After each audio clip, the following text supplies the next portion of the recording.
Happy Halloween, you guys. This is like one of the first Halloweens I'm probably celebrating in my life, and it's because I have a son now, and why not? I mentioned in my previous video that we don't really celebrate Halloween in Australia, but we have been lately, so I'm totally embracing it. I'm loving my background. I'm going to be so sad when it's gone. And I don't really know what my look is going to be today. It's just something lacy. I don't know. We'll just go with the flow and see where we end up. If you guys are new here, my name is Zara and I post a new true crime video every single week. So if you love these videos and you love true crime, consider subscribing. I would love to have you join the fam. Okay, so today's case is such a crazy case. And even though this case is not like a crime that was committed, it is so interesting. But if you have any type of claustrophobia, you are not gonna like this one. Think about being trapped in a small, tiny, narrow passageway in a cave. It's dark, you can't move, you can barely breathe, you can't escape.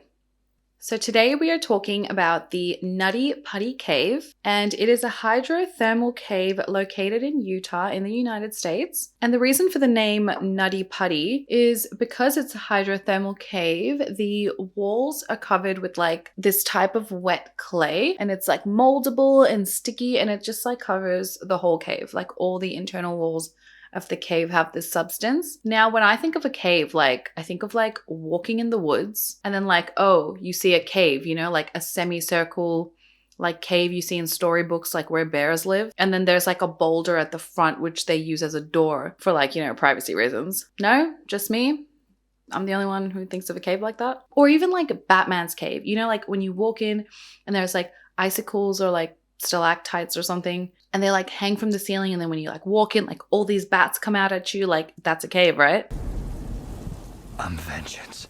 Well, the Nutty Putty cave was like nothing like these two caves that I was thinking of. This cave was actually super popular with like cavers, and it was known for its narrow passageways. It's actually a cave that's like underground, so if you want to go to it, you got to like go through the ground. So it's technically not a cave unless that's what a cave is called. But it's like a web of like super tight tunnels. And in some areas, like these tunnels open up to like larger areas or like larger drops. And you don't actually walk into this cave. Most of the time you're actually crawling on your hands and knees. So this cave was discovered by Dale Green in 1960. And don't ask me how these things get discovered. Like, what do? Do you just like walk in Utah and then like, he's like, oh, there's a hole in the ground. Let me dive in. Like, it's so weird. This cave goes for 430 meters or 1,400 feet deep. Deep. It takes 4 to 5 hours to complete the cave, and like thousands and thousands of people per year come to freaking go into this cave. I don't understand. So before we dive deeper into this cave, I need to understand something. I'm going to put up a picture of the cave. I do not see an exit at the end. I have looked online and I cannot find anything about an exit. So I'm assuming you go in and out through that same hole. Now I also pulled up some of these rules. So while I'm letting my concealer sit, let me read you some of these freaking rules, okay? All right, are you ready? The recommended age groups are between 4 and 49 years old. A 4-year-old is going to explore this cave. That's okay. Even a 10-year-old? No, thank you. So, Nutty Putty's cave entrance only measures 1.8 meters across. The entrance drops straight down from the surface to a depth of 4.6 meters. Going deeper into the cave means passing through a passageway less than 1 meter wide. What's a meter? Like, it doesn't even fit in the thing, but this is probably half a meter, so like double this. And temperatures inside the cave are like 15 degrees Celsius, so it's pretty cool in there. You need to wear a helmet, a headlight, boots, and appropriate clothing for the weather. Do not squeeze into anything you cannot squeeze out of.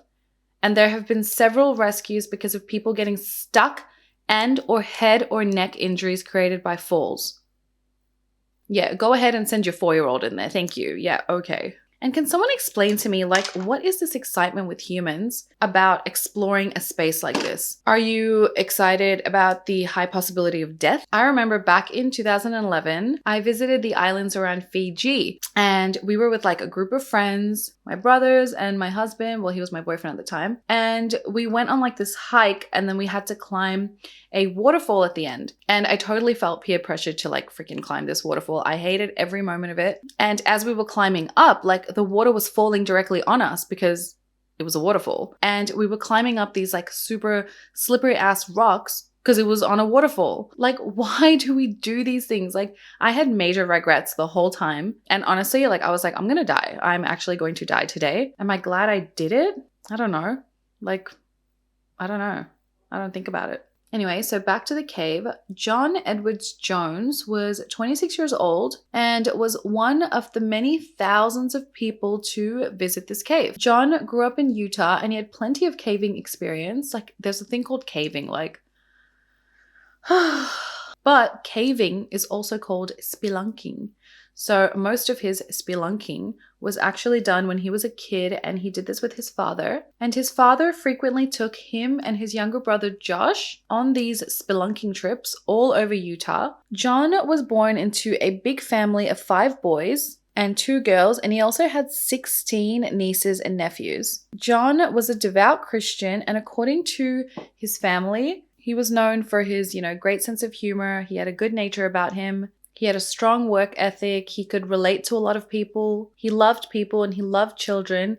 And he was just really committed to his faith. And he was really committed to his family. He was an amazing husband, great father, son, and brother. At the time, John was studying to become a pediatric cardiologist. And he had recently become a father, and his wife was actually pregnant with their 2nd child. So on November 24th, 2009, John and Josh decided to, rekindle their love for spelunking, and them, together with a bunch of friends, picked the Nutty Putty cave as their next mission. It was 8 p.m. on a Wednesday night, just a few days before Thanksgiving, and that is when they arrived at the Nutty Putty cave. And like I mentioned, they didn't go alone.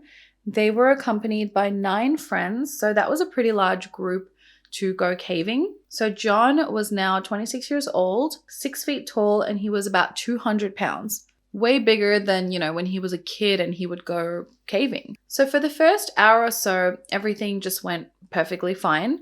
The group had explored the largest room in the cave, called the Big Slide. And soon after this, John, Josh, and a couple of the other friends decided to take on a challenge that they had heard about, which was passing through an area of the cave called the Birth Canal. And like the name suggests, this area of the cave was like a super narrow and long passageway that eventually opened up into a larger room, but it was pretty challenging and it was pretty, narrow and tight. So John goes in first. He decides to, take on the challenge first. And he was wriggling forward for some time, but he noticed he wasn't, this passageway wasn't opening up into a larger room. So he decided, just keep going. So he just kept wriggling through and inching forward, but this narrow passageway just wouldn't come to an end. Instead, as he kept going through, the narrow passageway made a sharp downward turn. John was pretty confident, so he kept going. And he noticed that the tunnel got wider at the end as he was inching forward, but it was too late at this point. John realized he made a huge mistake. This was not where he was intending to go. And keep in mind, you're in a dark cave. Yeah, you have a map of the cave, but when you're faced with these tunnels in front of you, especially you're tired, you're doing it for an hour, who knows what the oxygen levels are like down there, you can get confused, and one wrong turn and you just don't know what's going to happen. It all apparently went wrong about 50 feet earlier. For 50 feet, John was just heading down the wrong path. It's unclear exactly what happened because there's so many conflicting stories on the internet. So it's unclear whether he actually entered the birth canal and accidentally turned and wriggled down the Scout Eater, or if he had just missed the birth canal completely and went down another passageway, which was just next to the birth canal called Ed's Push. Now, Ed's Push does not lead to a larger room. It doesn't lead anywhere. And definitely someone who was 200 pounds and 6 foot, like they wouldn't fit there. Ed's push had 4 uncharted passageways at the end, but they are way too small for a human being to enter into. But if he actually did go down the Scout Eater, it also had this passageway that like led to nowhere. Either way, John just kept pushing through the passageway he was in. I don't know why he didn't just go backwards when he realized I'm crawling and I'm leading to nowhere. So anyway, he kept pushing through till he couldn't push through anymore. So he decides, okay, I'm going to breathe the air out. So he just goes to like flatten himself, like to flatten his airway. And then he pushed himself through. And then when he took a deep breath again, he expanded his chest and he got stuck. To make things worse, he wriggled down a passageway that went straight down. So he was unable to like crawl back out and push back out due to gravity. So this narrow crevice that he was now trapped in measured 10 by 18 inches wide. This is like the size of like, you know, those front loading washing machines. So like where the door opens at the front, it's like being stuck in one of those washing machine openings, except obviously the cave passageway is not a perfect circle. And John was actually stuck in the tightest part of that opening. So now John is trapped more than 100 feet below ground, deep inside the cave, and all he can do is wait and pray. I'm telling you, like, just reading about this story gave me so much anxiety. I don't think I have claustrophobia, but just the thought of how he was trapped in there, like, I don't understand. Like, I feel like I'm the type of person that if I'm pushing through and like it's not going anywhere, I'm like, okay, I'm done, bye. Like, I will just leave, you know. I wouldn't keep pushing. But I don't know, someone who's adventurous, leave a comment down below. Do you like to do these kinds of things? Like, have you ever been in a situation where you felt like, oh shit, I need help? Like, I need to figure this out? Because I feel like maybe I have. Like, I remember one time, this may be so dumb, but I'm going to tell you anyway. I was at a playground with my son, and it was like a slide combo thing that had like a castle at the top. And my son was like, Mama, come up. And I was like, okay. And I was wearing like this big puffer jacket. It was winter. And I was wearing this big puffer jacket. And you know, you can flatten them if you puff the air out. But I fit in. So I fit through this like little castle opening and I got to the top. But now I'm like at the top of this like castle thing. And there's like a slide at the end, but the slide opening hole is so little. And I literally almost had a panic attack. But I was with my son like by myself. So I couldn't really have a panic attack. But I was like, oh my God, I can't breathe. And I'm right at the top. Like there's so much air up there. But like I felt like, oh shit, I'm stuck in here. I'm going to have to take off my jacket. Like it was a serious moment of panic. But that's like the closest thing I can think of being stuck somewhere. I mean, I'm sure it's happened to me. I'm sure. So back to John. His brother, Josh, was actually following John, you know, through this passageway. And he was the first one to realize that John was stuck. So obviously he was pretty anxious by how much, you know, John had been swallowed by the rock. So Josh began trying to pull John out, but he managed to inch him up only a little. And as soon as he let go, Josh just slid right back down into the crevice. John now was stuck with one hand pinned underneath him and the other one like around his back. His ankles and feet were free, but it was useless because the way he was positioned, like gravity was against him. So they both said a quick prayer together and Josh decided it's best for him to head back on up to get help for John. So Josh quickly, you know, went backwards and rushed back to the surface. And keep in mind, they went in at 8 p.m. So this is like nighttime. So once Josh was outside, he quickly called for help while the other friends stayed down with John in the cave. So the first person to arrive to help John was named Susan. She was a local rescue volunteer who immediately dropped everything she was doing when she received the message on her rescue pager, and she rushed to the scene. She only arrived to the scene at around midnight. At this point, John was stuck in that cave for 3 hours already. Susan was small, agile, and super quick, so she took no time to reach John in the spot that he was stuck in. And she was also super familiar with this cave, and she knew every inch. So when Susie reaches John, she says, "Hi, John. My name's Susie. How's it going?" And John says, "Hi, Susie. Thanks for coming, but I really want to get out now."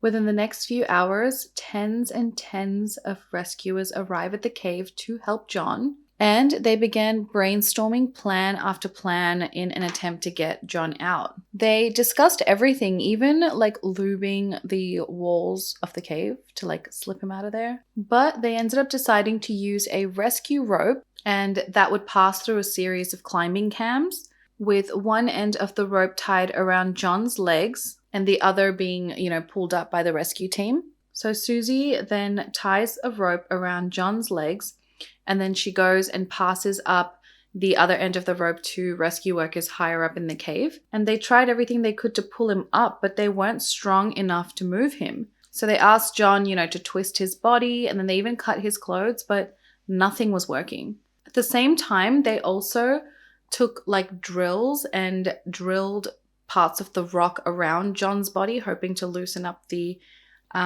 width of the passageway and set him free. But the actual like texture of the rocks and the awkward drilling position and how tight and narrow the space was made drilling take forever. Like, it was such a slow and awkward position because they also didn't want pieces of rock to fall down and hit John. In over an hour of drilling, they only managed to cut through like a couple of inches of rock. The position that John's body was in also complicated things by a lot. He was basically trapped upside down, and the rescue workers could only see his feet and the ceiling above his feet. So the passageway he went was like this, and then it dropped down, right? So if he was hanging here in the drop down zone, the area above him was so narrow that the rescuers couldn't even pull him out because his feet would get in the way and hit the ceiling. So as we may or may not know, the human body is not designed to be, upside down for such extended periods of time.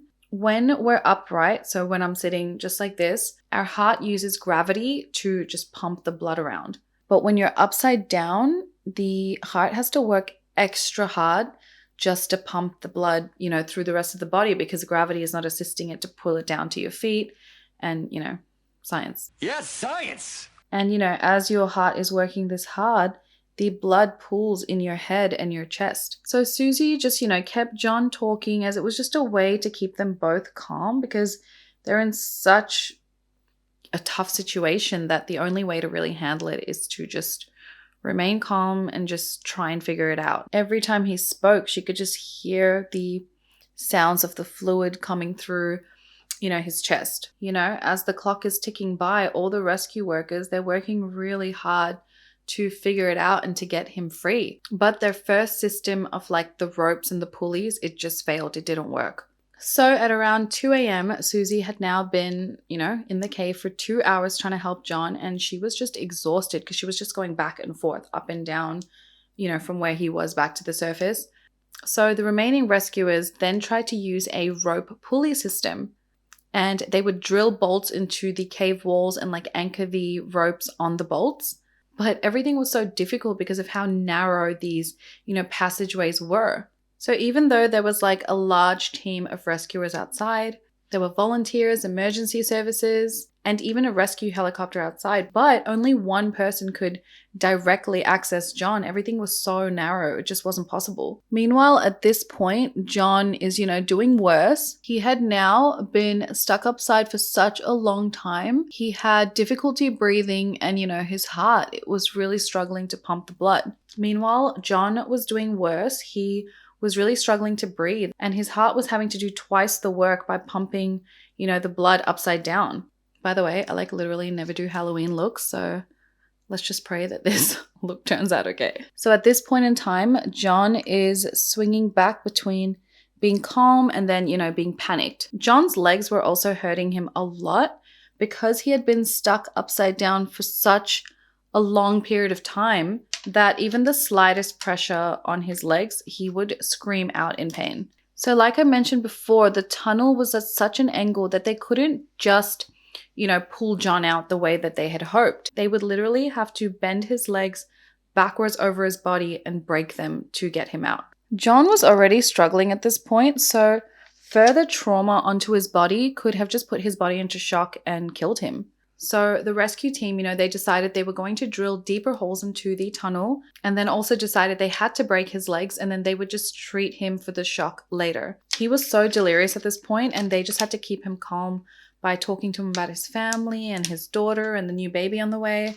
At one point, they bought a two-way radio into the cave, and they managed to pass it down to him so that he could speak to his wife Emily, who by at this point she had come and she was outside the cave with the other rescue workers. They were both super agitated, but they just kept comforting each other, and John promised Emily that he was going to get out of this cave. Can you imagine talking to your husband who's trapped inside a cave, inside a crevice? You're pregnant. You have a 1-year-old child. I don't know how she did it. The stress must have just been all-consuming. So everything changed when the rescue workers finally finished drilling, their holes and installing their pulley system, and they decided it was time to begin to pull John out. They began working in 8-man tandem, so they all pulled John together in one pull. During this point, at times, John was in great pain, so they had to make frequent pauses to get him to rest in between the pulls. But each time they pulled, they managed to get John free little by little. They actually used this same pulley system to get a trapped teenager out of this same cave a few years ago, and it had worked. So they were pretty confident that this was also going to work. Like I mentioned before, multiple people had been trapped and stuck in this cave in the past, but yet thousands of people are like, woohoo, adventure time. Super fun, happy side! So at this point, John had been stuck in the cave for 19 hours. So after pulling John up the third time, John was finally lifted high enough so that he could make eye contact with the rescuer that was the closest to him. And he looked tired, his eyes were red, his face was dirty, but he seemed fine otherwise. So the rescue worker asked John, how are you? And he says, it sucks. I'm upside down. I can't believe I've been upside down for this long, and my legs are really killing me. The rescuer saw that, even though John was complaining, he still had a smile on his face. He still had hope. You guys, I don't know what this look is, but it's a Halloween look. What am I, a spider lady with cat ears? I don't know. Okay, so they had another rest, and then they decided, let's keep pulling him up. And John was almost out. They were doing their best, and on the 4th time, they were pulling him up, and he was almost there, but then something happened. The entire team of 8 men at the surface fell back as the rope suddenly went loose in their hands.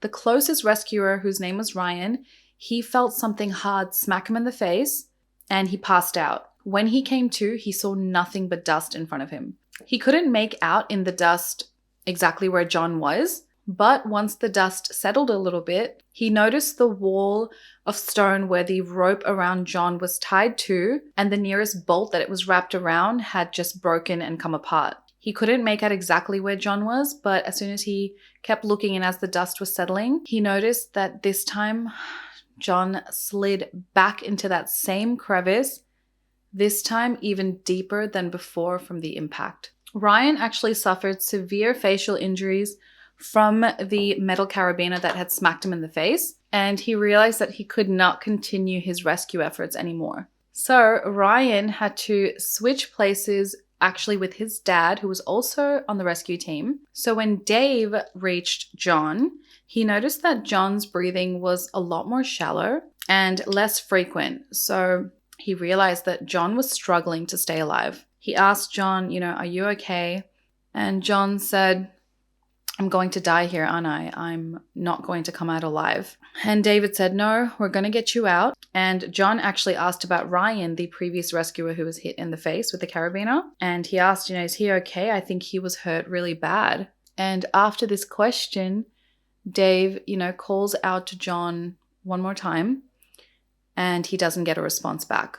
Dave at this point was desperate, so he attempted to lower himself down so he could put the rope around John's waist. But Dave ended up getting stuck himself. He lowered himself into the wider part of the crevice, but it was too tight to work the rope all the way around John's waist. He asked John, suck your stomach in so I can have more room. But John didn't respond. Then, now Dave being stuck, it took him 15 minutes to crawl out and wiggle out of the place that he was stuck in. After finally wriggling himself free, he drilled a new hole for the pulley system, and then he crawled back to the surface, and he was exhausted. At the top, Dave pulls the Utah County Sheriff to the side and tells him, John's dying right now. He has a heartbeat, but he's had difficulty breathing before I even got there. You can't get someone down there again before he dies. But this sheriff, his name was Sheriff Hodgson, he had been, on this case from the start, and he made a promise to John's family that rescuers would bring John out. So another member of the Utah cave rescue team went down to take Dave's place, and along with him, he brought a telecom so that Emily could speak to John. John's family on the surface had, just prayed together, and Emily had hope. Emily, had new hope that everything was going to be okay. So Emily begins talking to John through the telecom and tells him, I know you've been pushing so hard for so long. Why don't you just take a rest? Take a break for a minute.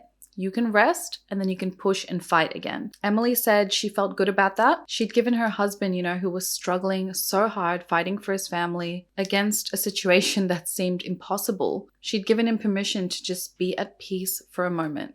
But still, Emily believed that John was going to be absolutely okay. She thought he was going to make it out and it was all just going to be, an experience. Down in the cave though, John didn't respond. He was unconscious. He never woke up. At 11:56 p.m. on November 25th, a paramedic crawled into the cave and pronounced John dead at only 26 years old. Emily, she couldn't understand how they knew that John was dead. They hadn't found a pulse on his legs for hours because he was upside down for so long. She was terrified of leaving him. What if he wasn't dead and they all left him and he would just wake up there all alone, stuck again? But John hadn't moved, spoke, or breathed at that point for hours. The rescuer said that he heard John dying. Emily forced herself to get into the car with John's family and leave her husband's body behind in the Nutty Putty cave. Sheriff Hodgson says he never makes a promise that he cannot keep, and on November 26th he had to break this promise and he had to pick up the phone and tell Emily and John's family that they could not recover John's body. He said it was such a difficult phone call to make to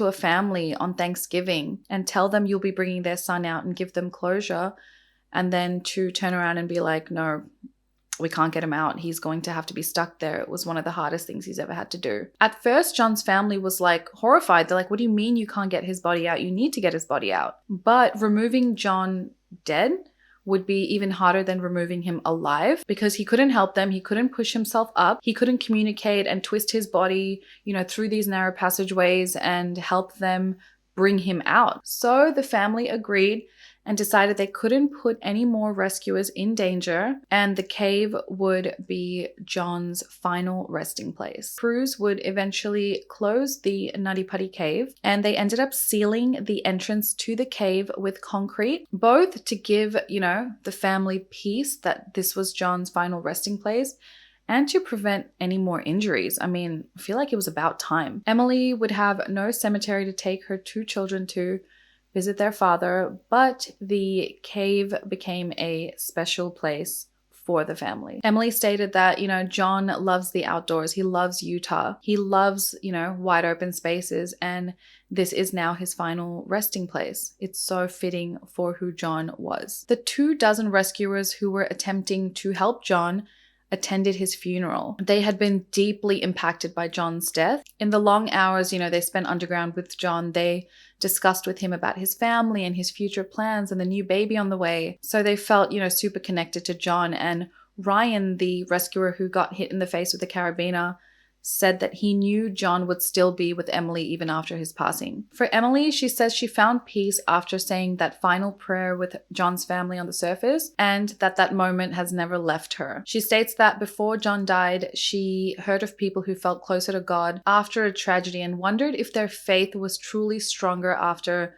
experiencing such a loss. But now she knows. On June 15, 2010, John and Emily's baby was born. A boy, and she named him John. Whew. Okay, let me know your thoughts on this case, guys.